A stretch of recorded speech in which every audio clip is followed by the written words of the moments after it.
Hi, I'm Melissa Farrow. I'm here to talk to you about management of portfolios, one of the methods that we train and consult in here. One of the key parts of management of portfolios are the 5 key principles. These are the principles that underpin the methodology as a whole, like the theoretical underpinnings. But for me, they're just really good practice when we think about portfolio management. The first one is senior management commitment. To have a portfolio management approach, we need to make sure that the senior people of the organisation are committed to it. What that means is that they are actually going to follow the processes that are in place.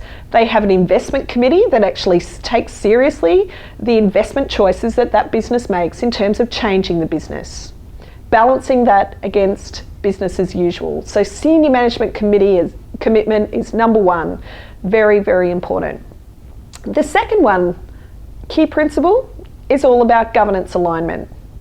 What I mean by governance alignment is that we don't want our portfolio management processes and decision-making structures actually being out of alignment with other corporate governance-related activities. In many organisations that I consult in or train in, they actually have a lot of corporate systems and structures. They might have a finance committee, they might have an audit and risk committee. If they have a portfolio investment group or committee in place as well, we need to make sure that that committee is integrated with those other committees and doesn't duplicate any functions, is supportive of those other organisations. So therefore, ultimately, we're looking for alignment at that governance level corporately across the organisation. The third key principle of management of portfolios is about strategy alignment. What I mean by strategy alignment is that we want to be able to look at all of those initiatives that we have within our broad portfolio, and we want to make sure that they are all connected to the strategic intent of the organisation. Strategy alignment. We don't want any of those rogue projects or those pet projects appearing. We want everything to be justified from a strategy perspective. The fourth principle is having a structure such as a portfolio office to support the portfolio functions occurring clearly.